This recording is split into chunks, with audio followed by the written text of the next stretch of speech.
Welcome to the Five Arms and the Lucky Finn podcast. I'm your host, Brendan McCormick, with my co-host, aka Lucky Finn, Jason Odd in the building.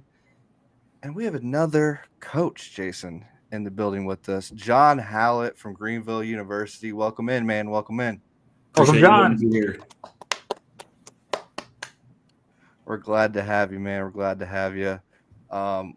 Here at Five Arms and Lucky Finn, we believe every athlete and every coach has a unique story, and those stories need to be shared. So we're excited to have you. We're going to jump right into it per usual, John. Tell me a little bit about your upbringing, and was the sport that you wanted to play, was it football? Was it other sports? Enlighten us. I got you. Yeah. So, kind of my upbringing, I grew up in Colorado, lived there for most of my life until college. Both my parents were college athletes. My dad played football at Colorado State, late 80s, early 90s under Earl Bruce, if you remember him. Urban Meyer actually was there, I think, his senior year. Kind of fun fact.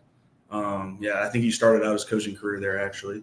And then my mom played basketball over at Hastings College in Nebraska. And so I kind of grew up in that kind of a household. Both my parents were also in education. My dad was the superintendent at my school. My mom was a PE teacher, helped coach some basketball also. And so just like grew up around sports all the time, right? And really looked up to my dad growing up, still do for sure. But I wanted to play football just like him, right? And so everyone in my family, save my younger brother, we're all linemen. And so grew up kind of like that protector kind of mindset, like protect the quarterback. But really what I think I learned the most from like middle school and high school, just playing O-line, being with those guys was it's the concept of like five guys being together, like striking as one. And just like the war that it is in the trenches compared to really any other position in any other sport is just super unique. And I feel like that's helped me be just a better friend, better brother, better coach, even now, just looking back on those experiences. But and then following high school, I guess I played football at Bethel University my freshman year. Had a great experience there. That was right when COVID was happening, and so that was my spring break my freshman year that happened. Kind of decided to step away, go a different direction, and transferred to Grand Canyon University down in Phoenix, if y'all have heard of that. Go Lopes, baby. And kind of took a year off from sports, was trying to figure out what I wanted to do. Got involved with rugby. Never played it before, never really watched it before. Had some buddies that played. And so I was like, you know what, man, let's get it. I'm trying to hit somebody. That's where I was at. I was bored. I wanted to hit somebody. And told the coach, he was a big Irish guy named Coach O'Leary. He let me come play with him and just had a blast, man. That was so fun. Totally new experience. I feel like it kind of gives me a different perspective now as a coach, like playing football and rugby, two very violent sports, of course, but one of them is, you're being violent for 90 minutes straight, and football is just play by play, down by down. And so that's kind of the difference. But that's I guess after I graduated, I was a PE teacher for a year. Was kind of trying to figure out what I was going to do, coaching middle school football.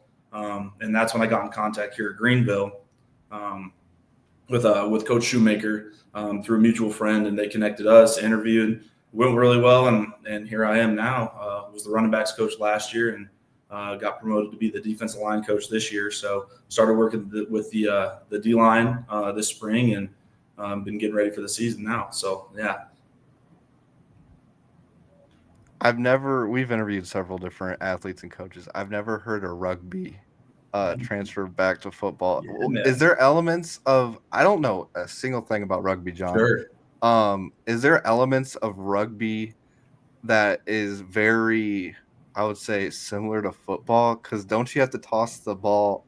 I don't even know if they call it a ball. Sideways, it's like a lateral, Yeah. Yeah, you're throwing it backwards, but you can kick it forwards too. And if you kick it forwards, your teammate can go and get it and pick it up and run. But no, I think the most translatable skill, I'll give you an example here in a second, just the tackling. The form that they use in rugby is just perfect. I'm telling you, man. Like for example, me and my buddy, we played rugby together at Grand Canyon, ended up rooming together, teaching at that school, right? And we both started coaching on the middle school team. This team went like 0-8 their first year. Nobody could tackle. They couldn't score anything. And we're like, all right, we're going to teach them how to rugby tackle. And so we just did all the drills that we did in rugby with all these little middle schoolers. And we had this one kid, his name was Beltron, probably about as big as my kneecap, right? Not big at all. Fast as I'll get out. But he took down, man, this big old 8th grader. And I think he was a 6th or 7th grader. Boom, right there, perfect. I was going crazy. I'm like, that's a rugby tackle. And it really works in football. And people, I feel like they underappreciate it. But it does work. Awesome. So does a rugby tackle, is that like what we would call fundamentally sound tackling in football? Yes. I would call it that. Like your aim is to get low. It's illegal to tackle high in rugby. So I couldn't just come bear hug you and throw you on the ground. I got to get low, sink my hips, and drive through your hips. And so that's really the idea. And over teaching that and putting them in just like doing training that translates into the game. So they're already used to that movement already. It works really well. That's awesome. Yeah. It's very unique. That is something I would have never known if I never asked you, John. Thanks for sharing with us. I got you, man. I got you. So was the rugby team a club team at Grand Canyon? Yeah. So the way that rugby works in the United States right now at the college level, there's no NCAA affiliation. So there's like D1 club, and it goes like D2, D3, whatever else. But Grand Canyon was D1. We played like CU Boulder, Cal. Who else was out there? SDSU, a lot of the San Diego or California schools, and then like ASU, U of A, Colorado State. Yeah. That's awesome. Yeah, man. NCAA needs to make Division Let One. Come on, let them know. Get it going. I'm gonna call them out. Come on, man. We got every other sport. We even have, I think, e-gaming now. Jay. Yeah, gaming is NCAA. We can get full ride to play stinking Fortnite, man. But not rugby right now. Not rugby, no. no. That's what we got to change. We got to change. Look, if it's in the Olympics, it should be affiliated. Amen. That's what I'm saying. Okay, go a little bit further real quick, John, of how you landed at Greenville University, because you're originally from Northern Colorado. Yeah. And Greenville University is miles east. Yep. Share that a little bit, because I think the audience would love to hear it. And I mean, obviously it takes a lot of faith to move that far away from home, in my opinion. Yeah, definitely. So during college, I did an internship kind of deal at a place called Kanakuk. It's a Christian sports camp out in Branson, Missouri area, and got the opportunity to work with former NFL O-line coach named Steve Loney. He was with the Cowboys, I believe, when they drafted Dak and Zeke, and had that really good year. He was like Zach Martin's O-line coach, and so he kind of showed me a lot of the ropes. But the guy that ran the whole thing, his name was Patrick Cohn. He's the men's director out there. Had a really cool relationship with him, kind of a mentor figure in my life. And he knew I wanted to get into coaching. He saw that it was a gifting in my life, and told me that. And he's like, dude, like, this is something you're good at. I think you should stick with it and see where it takes you. And I was like, all right, man, let's see what happens. And so while I was teaching, I had been talking to him. He was like, hey, I heard about a GA opportunity that's open out in Greenville. Is that something you'd be interested in? I'm like, dude, yeah, let's see what happens. And so I didn't really think I had a shot at it. I'm like, no way they're going to take some guy that's coaching middle school punks right now and take him to the college level. But had a great interview with Coach Shoemaker. And the whole coaching staff joins for that interview. So it's not really a one-on-one conversation. Everybody's there. Everyone's asking you questions, or asking me questions just about kind of like this, kind of like, it really felt like a podcast episode, like a panel, like everyone's asking me stuff. And it just, I could tell immediately. And what I kind of fell in love with this place is just the family environment and how much it's like just a brotherhood, even among the coaches. And I think they model that so well, and it translates to the players and our culture on the team. It's just a really special place. They're out in the middle of nowhere. Never thought I would be here. Never wanted to live in the Midwest again after I moved out of Minnesota. I'm like, dude, humidity, not for me, dog. I'm 260 pounds running around out here, sweating all day. But, man, it's worth it, because I love this place. I love these guys, and I love what I'm doing. I'm originally from Indiana, so I agree with you, man. Yeah.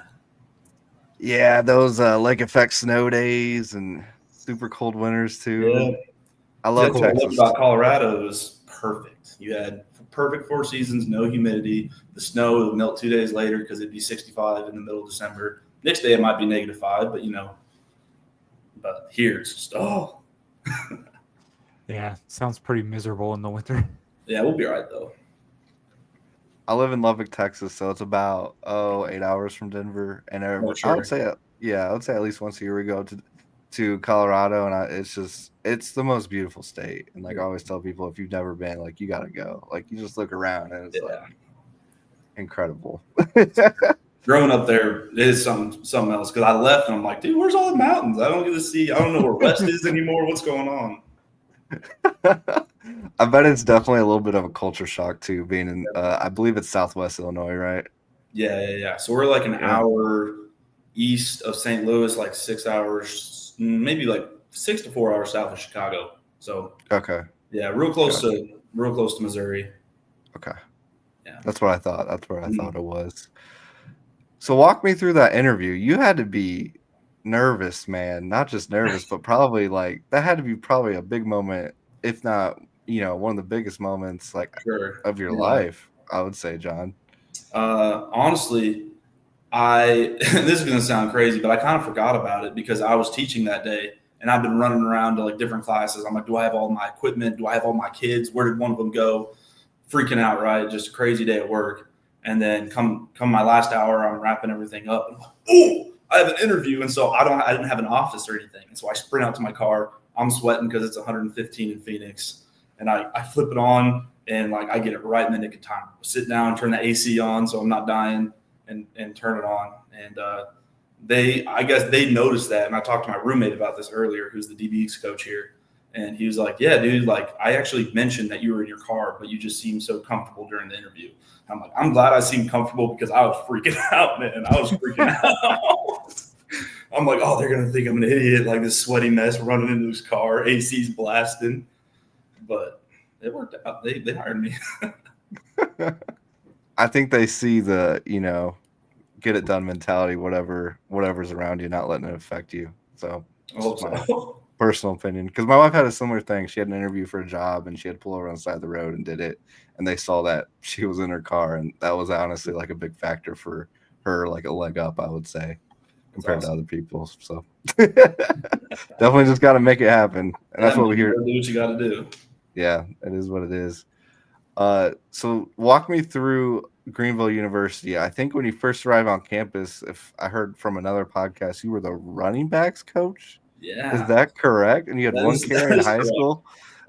Yeah, I had maybe 2 runs in JV, but probably, 15 yards a carry because it was a bunch of little freshmen trying to tackle me as a junior because I got 2 quarters in JV and I would switch out every other series on varsity. So they're like, we just want to get your reps. I'm like, all right, let me play running back and play. And they let me go. And then actually on senior night, my senior year, the only game my grandma ever got to watch me play in, I'm like, Coach, my grandma's here. She's watching me play for the first time, probably the last time. Give me the rock, man. And I think I got like 5 or 6 yards or something like that. But I almost broke it. I'll tell you. But really, the only other experience came from rugby. It's like really short. I felt like a fullback in rugby. That's kind of how they used me, just short pounded kind of things. And so that's what I was good at. But also I feel like the transition from playing O-line, always coached O-line, you kind of see the gaps and where the running back should go. Because I know when I would get pissed off and watching film, I'm like, I made a perfect hole for this guy. You didn't follow it. And so I was fortunate enough to come into a room where the starting running back had learned under an All-American guy in the years prior here. I think he was All-American, but he was a stud. He was like our all-time leading rusher, playing in the Arena League now. He's a stud. But my starter last year, Adrian Hinton, was his co-running back the last few years. And he really just I was honest with him. I'm like, dude, I've never played running back before. You're going to have to help me out, coach these young guys, bring them up so they can be ready to go next year. And he was like, all right, I got you. And so I think he recognized the humility in that I was able to kind of take a step back and be realistic and not try to just assert dominance and authority early. I was like, hey, man, let's do this together. Let's work together. Let's be a team. Let's be a unit and get this done. And, man, he was first team all-conference last year, and I didn't know what the heck I was doing coaching running backs. I'm like, all right, we're running ladder drills today. We're going to get faster. But really it just came to like I got to figure out the playbook. I got to understand the differences from what I have done in the past and utilize the tools that I have learned from what I have done in the past just to give to these guys and give them some tools to work with. But I'm really thankful for him, and he helped me. He honestly taught me probably more than I taught him. But yeah, it was cool to have that kind of relationship with our player like that.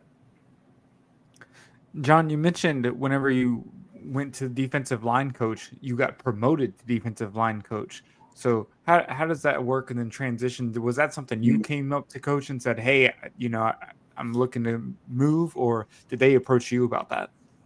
Well, our previous defensive line coach, he's been around forever since the inception of the program. He's been in some way a part of the program, and he unfortunately has just been dealing with some health struggles. Almost died on us like 4 times last year, so we've been praying a lot for him and hoping that he recovers. But he's going to be coming back, just kind of in a lesser role where he has to be just a little less involved than he was last year. He's going to be helping out with centers and tight ends, but.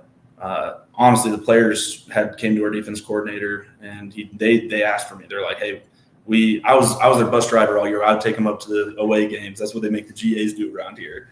And so was able to like develop that kind of a little bit of a relationship with those guys, just going up 14-hour drives up to Minnesota, And so they went to Coach Tenenoff, our defense coordinator. They're like, "Hey, we really want to see this guy be our coach next year." And that was an honor for me when I found that out. I was like, dude, they actually asked for me? That's sweet.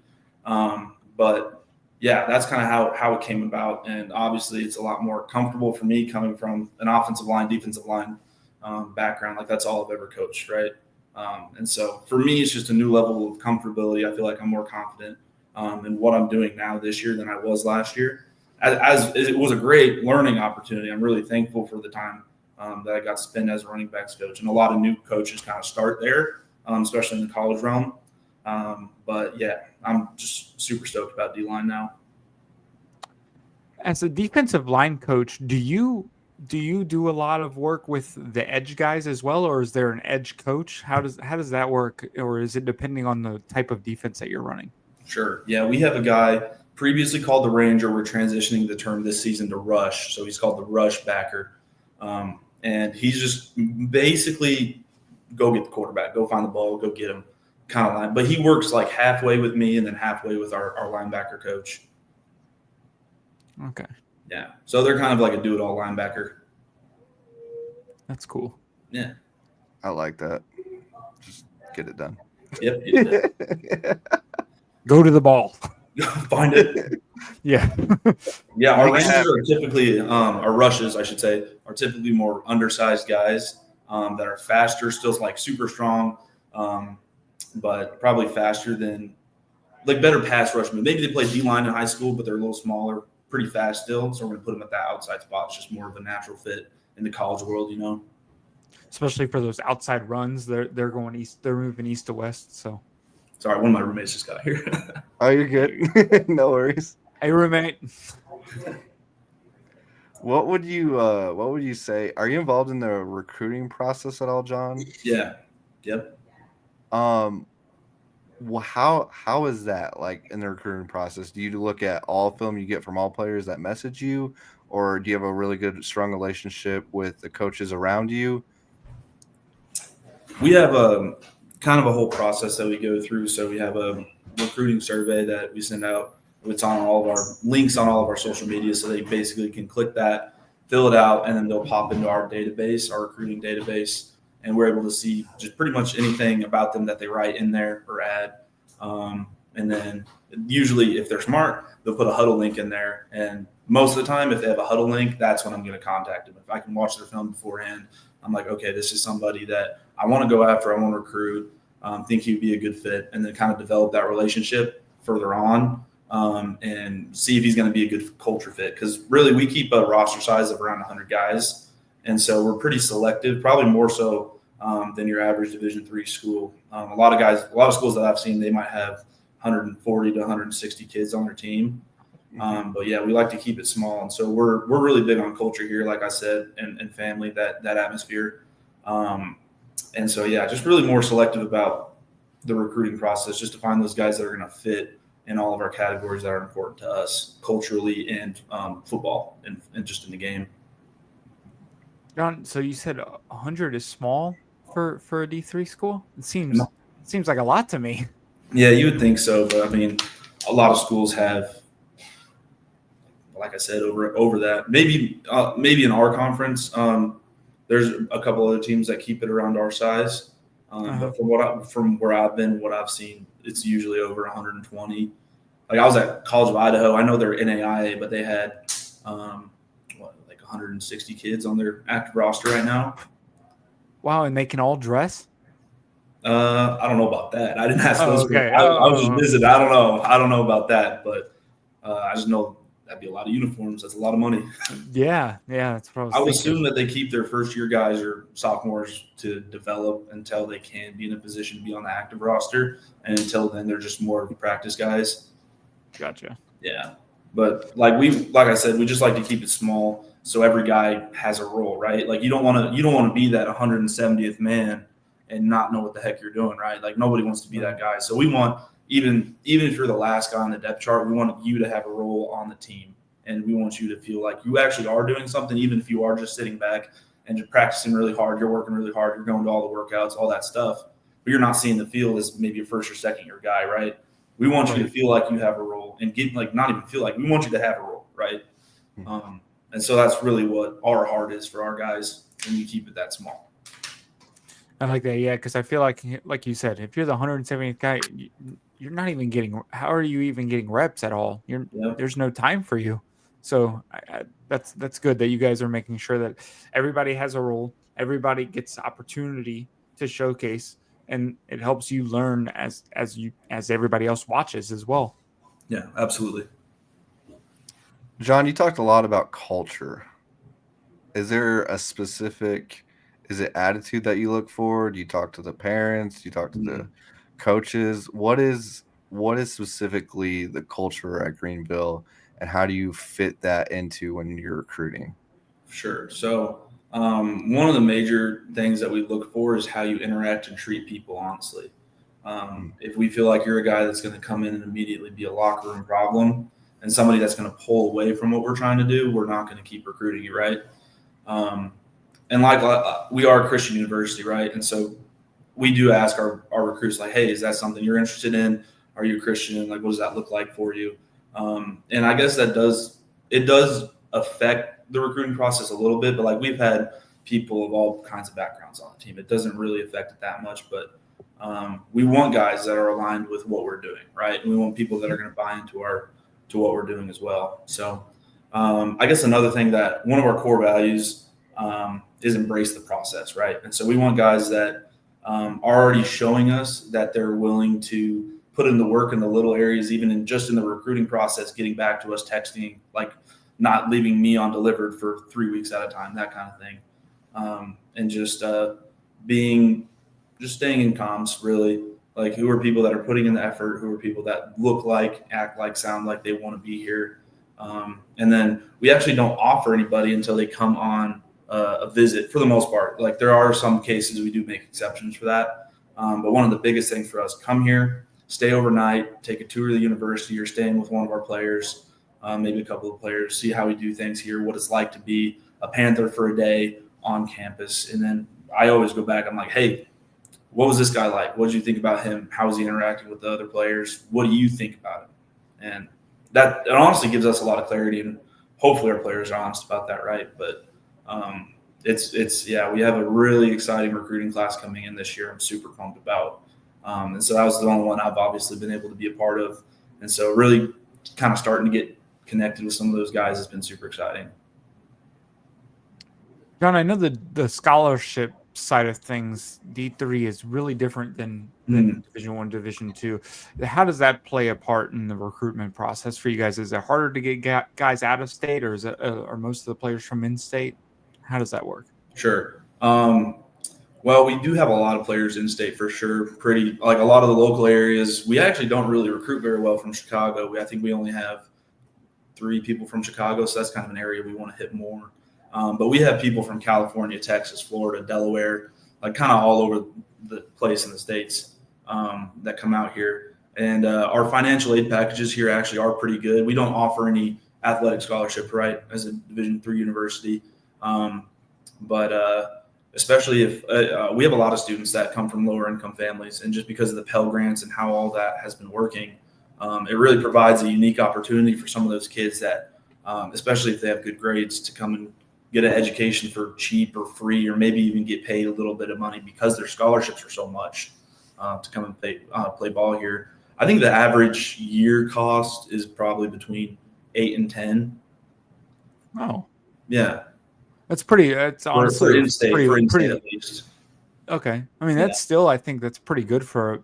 I mean, assuming Christian school, it's a private school. Yeah, For a private school. So I know at the D3 school I was at, Bethel University up in St. Paul, it was $45,000 a year baseline, and then I think I paid $28,000 a year after a half ride, I think is what I got academically. But you're going to have some people that are paying a little bit more if your grades, like if you're not a straight A, B student, you're not going to have as much scholarship opportunity. You might have to take out some loans to come here. Yeah. We have a lot of listeners and a lot of followers that are actually in high school. Surprisingly, most of our followers are in high school. What would be some of your advice to someone that's getting recruited? What are some things that they need to be aware of and something to look for in a program like Greenville University that's D3? Sure. I think especially at the Division III level, really know what you want from a culture standpoint and know what you want as an athlete. Like if you're somebody that's like, all right, I want to, if I have to start D3 and really work my way up to go play D1, then go to a school that's going to encourage you to do so. I wouldn't say Greenville is one of those schools. We want people that are going to come here and stay here until their senior year. We want to see you develop as a freshman all the way through your senior year. And like, if you're one of those guys that's going to go transfer and go play at University of Illinois or something like that, more power to you. You should go. But it's like those borderline people that are like, okay, I could be D3, I could be D2, maybe NAIA. Those are the people that we want to keep around and see develop later on, right? But as far as high school, like just really know what you want as far as culture. I think that's so important, especially at the school I'm at. Culture is such a big deal, and so that's kind of what's always going through my mind. But like if we don't align with what you want culturally, if you're looking for something different, then go find something different. But if what we're doing really is like what you want, or maybe another school, their culture is really what you're looking for, go chase after that. And if those coaches offer you, then if that culture is really what you want and you want to be around that kind of thing, then go do it. The right fit's pretty important. Yeah, so important. Definitely, I agree with that 100%. Yeah, John, we like to onto that real quick. Yeah, I would say one more thing. Sorry, if you can go and stay the night at a school and like really see what it's like to like be a student athlete there for a day, I feel like you'll be able to get a better gauge on that than just going to visit campus. I agree with that 100%. Yep, and I would eat. Yep. Yeah, I remember that was one of the things, not that specifically, one of the things that I was told in high school was, hey, go live in the dorm for your first year. It's a different experience all around than just living off campus and going to class and then going back to your apartment. You're never doing much. And when you're on campus, it's easier to get involved with stuff. You're going to the dining hall where you're meeting a lot of more people. And so I echo that. That's awesome. Yeah, totally. It's really important. John, we're going to transition. We like to have fun on this podcast, so I'm going to rapid fire some questions and then wrap it up. But we love food. I'm a little, maybe a food critic. I don't know how much food you've been able to try around Greenville, but what is a spot that if I'm traveling back up to Indiana and I stop in Greenville, where am I going? I think if it's like middle of the day, you're going to lunch. The number one place you got to stop in Greenville is Kahuna's. It's not a Hawaiian restaurant, it's a burger joint, but they kind of have a little bit of everything. Like whatever floats your boat, Kahuna's probably has. I always get the patty melt, big patty melt guy with the grilled onions. They have a good onion ring, good milkshake. If you're an alcohol drinker, they have like boozy shakes and boozy slushies that they got going on there. So yeah, a little bit of everything. And then something, you're from the Midwest, so you've probably seen this before, but slot machines and restaurants and stuff like that. Got some slot machines in the back if you want to throw your change in there and make a couple bucks. It's funny you say that. The memories that I had of one of my uh, best friends, he's on the podcast too, but he's super busy. His schedule's crazy. His name's Sure. David, and he plays what is it? It's like these little it's like these little things you put in the money and it pops out. I forget what Oh, it's pull called. tabs, isn't it? Yes, pull Pull tabs. tabs. It's Yeah, exactly what it is. And there Yep. was one time where he pulled it, and I swear, John, it was like it was either $50 to $60. It was between That's there. crazy. That's crazy. Only time to ever happen. He goes, dude, it's my day. I'm like, oh my gosh. It was one Are of the these hilarious technically moments. lottery tickets? Technically, No, yeah. oh I yeah, think, those ones are kind of. yeah, I think they are kind of, but That's it's how just like, they market it, so they can get around the yeah, technicalities of it being illegal. yeah. I was gonna say it says, "What are pool tabs? The Midwest's favorite bar game." My That's gosh, exactly right. David will have to share you never. some I was gonna moments about say, pull tabs. tell him to bring someone when we see him next time. I wanna hold a pool tab. I want to win. I, I will for sure, Jay. I will for sure. Definitely. If you weren't playing football, John, what sport would you play? Is it rugby? It wouldn't be rugby as fun as it is. My mom was a basketball player, so I always played football and basketball growing up. And I'm not much of a hooper. I might play like a little bit like Dennis Rodman, but I was 100% from three my junior year, 3 for 3. So always hold on to that. Always hold on to that. John said he's a baller. No, not by any means. No. John, were you 260 in high school too? I was Like like, offensive lineman playing power forward, yeah. The setting thing those is, I screens. played JV though, so I had my left tackle, my right tackle, my tight end, and then a few guards. And so they'd put all of us out there sometimes if we were playing a little zone and have all three Oh of my us in the paint. gosh, Yeah, that was a lot of fun. that sounds like some We fun. definitely tackled some people on the court, but we won a lot of games too. We played some ball, junior JV basketball. That's so cool. John, do you have a favorite NFL player or a player that you tell your players to watch? Ooh, I mean, I think for D line, I would have to say Von Miller. I'm a big Denver Broncos fan, uh, and yeah, him and Demarcus Ware were just a terror together those years that they spent in Denver, and it was really fun to grow up watching those guys. And I've definitely shown some Von Miller clips. Really, just his hands, his finesse moves are insane. And so, if you want to really develop your hand fighting, watch Von Miller, Demarcus Ware, and their footwork too is insane. Those two areas. But yeah, big Denver Broncos fan. So anything Denver, I'm diehard. I love my guy Bo Nix, Jay. Come on. Ah, I'm a big Bo Nix guy. Well, hold on. Let me show you something. I got around Uh-oh. here somewhere. Uh-oh. You guys like sports cards? Jay Oh, loves yeah. sports cards. I Yeah. picked this up a little while ago. It's a Bo Nick. I don't know if you can see it too well. a little bit. Yeah. A little bit. But yeah, Oh, this is gunslingers. kind of a Oh, cool that's so card. It's from cool. 2022. It's only a PSA 8, so it's not graded the best. But I love Bo Nix, so I had to buy it. Hey, the grades only matter if you're planning on selling it. Otherwise, it's just a Oh great no, for I'm your holding on to collection, that. right? That's Exactly. That's awesome. He's a guy I would love to have on the podcast because I love his story, and it's such an underdog story, man. Yeah, like man. Yeah. Yeah, he'd be a cool one to meet for sure. Yeah, he's one of my favorite people. Just saying. Getting motivated